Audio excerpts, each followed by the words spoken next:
Pyramids are everywhere, scattered all over the globe. Many theories have been put forward during these hundreds of years concerning their origins.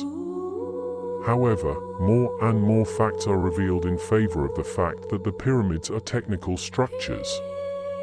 Namely, they are nothing but equipment for collection, concentration, and transmission of hava. Let us turn to the vocabulary. The word pyramid, which is composed of two Greek words, pyra, fire, energy, glow, mid, center, within. The English version of this root is mind, consciousness. The general meaning of the lexical components of the word is pronounced energy of consciousness.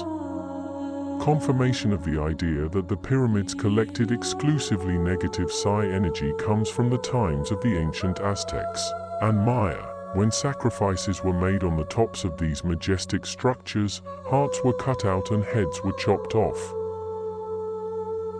Sacrificial blood was constantly sprinkled on the steps of the pyramidal complexes, saturating these transmitters with hava. Today, however, such manipulation is not required all the time. It is enough to have a pyramid near you as a harmless souvenir, ending with modern architectural designs. The number of such constructions is increasing due to the growth of the population of planet Earth. That is why the pyramid symbol appears everywhere, in the symbols of the secret world communities, on banknotes and even on temples. It is also worth paying attention to the ancient obelisks, which are also scattered around the world. In many cases, the top of this structure is crowned with crosses or pyramidal tips. However, influential clergymen, with world fame, are very attentive to this attribute. For example, one of the popes during one of his visits to Spain presented a statuette obelisk to the Spanish king.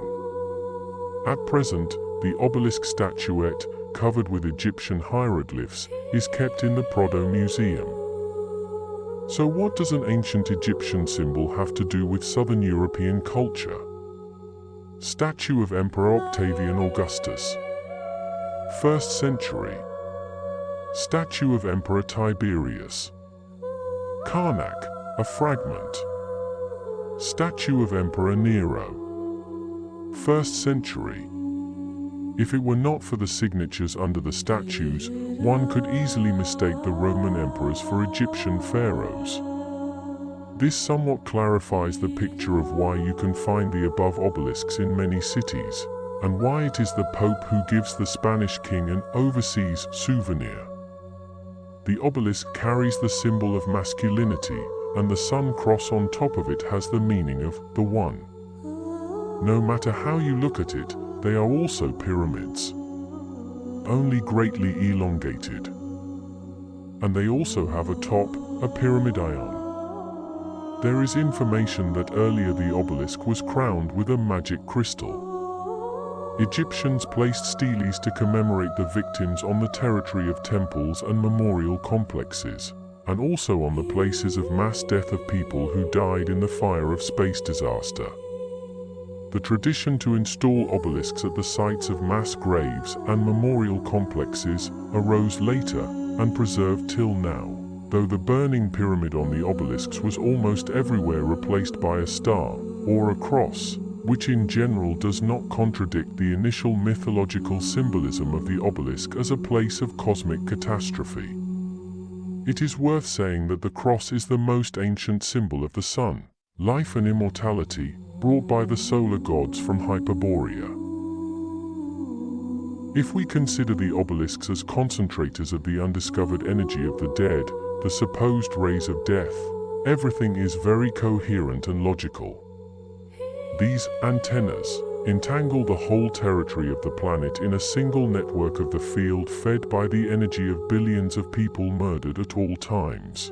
This assumption complements the theory about ziggurats as generators of unknown energy, allowing to dumb down the slaves and suppress their will. It is amazing how the cult of ancient Egypt has seeped into modern realities. A great deal could be written about this feature, collecting dozens of volumes of topical information. I am only giving general points so that anyone who wants to know how to read between the lines can begin to study these topics for themselves. For example, what would happen if the mausoleum of Lenin, which in turn is also equipped with the technology of the fifth corner, were removed from Red Square? Why do visitors to the mausoleum never go out the door they came in? Why does Vladimir Lenin have one palm clenched in his fist and the other open? Why is the mausoleum made according to all the canons of the burial of the ancient Egyptian pharaohs? And this is just the tip of the iceberg.